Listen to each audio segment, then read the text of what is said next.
నమస్తే, welcome to RP7 TV news. Chandrababu తన కార్యకర్తలకు మంచి చేపట్టడానికి బదులు రెచ్చగొట్టే విధంగా వ్యాఖ్యలు చేస్తున్నారు.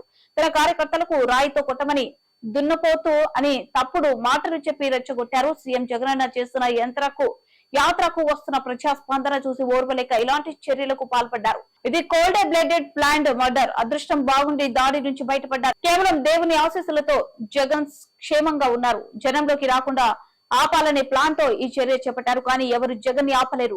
ఈ ఒక్కరోజు విశ్రాంతి తీసుకుని రేపటి నుంచి ఎన్నికల ప్రచారం నిర్వహిస్తారు. వైసీపీ గెలవటం ఖాయం. చంద్రబాబు రాజకీయ సిద్ధాంతంలో ద్వేషం రెచ్చగొట్టడం వంటి వాటితో రాజకీయాలు చేస్తున్నారు.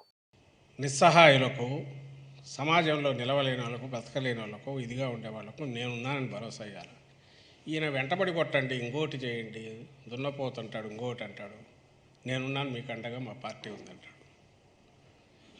ఎక్కడి నుంచి వస్తున్నాయంటే డెస్పరేషన్ నుంచి వస్తున్నాయి. ఇది మాటలు ఎప్పుడైతే డెస్పరేట్ అయిపోతున్నారో, అధికారంగా మళ్ళీ రెండోసారి కాదు, ఇంకా శాశ్వతంగా ఈసారి ఉండదు అనుకున్నప్పటి నుంచే ఆయన వాయిస్ టోన్ మారింది. డిఫరెంట్ దీంట్లో రెచ్చగొట్టే దాంట్లోకి పోతున్నారు. ఇలాంటివి ఇంకా చాలా ఉన్నాయి, అందరూ గమనిస్తూనే ఉంటారు.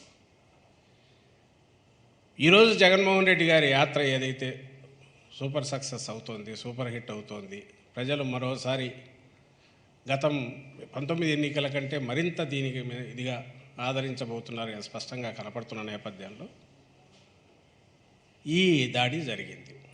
ఈ దాడి జరగడం కూడా ప్రమాదకరమైన దీనికి దారితీసే రకంగా జరగడం వల్ల ఇది ఎవరై ఉంటారు అని అనుకున్నప్పుడు, ఎవరైతే దీనివల్ల ఈయన యాత్ర వల్ల నష్టపోతున్నారో వాళ్ళ మనుషులై ఉంటారు, లేదా ఆ స్కూల్ ఆఫ్ థాట్, ఆ సిద్ధాంతాన్ని నమ్ముకున్న వాళ్ళు అయి ఉంటారు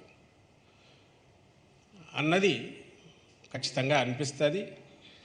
దానికి తోడు భుజాలు తడుకోవడం వాళ్ళు మొదలుపెట్టి డ్రామాలు ఆడడం దగ్గర నుంచి, లేదా భద్రతా వైఫల్యం ఇంకోటి ఏదో క్రియేట్ చేసి మాట్లాడడం, ఇవన్నీ చూశాక ఆ మీడియా కానీ వాళ్ళు కానీ ఈరోజు ఆ సోషల్ మీడియాలో వస్తుంది చూశాక వీళ్ళే అయి ఉంటారనేది ఖచ్చితంగా అనిపిస్తుంది.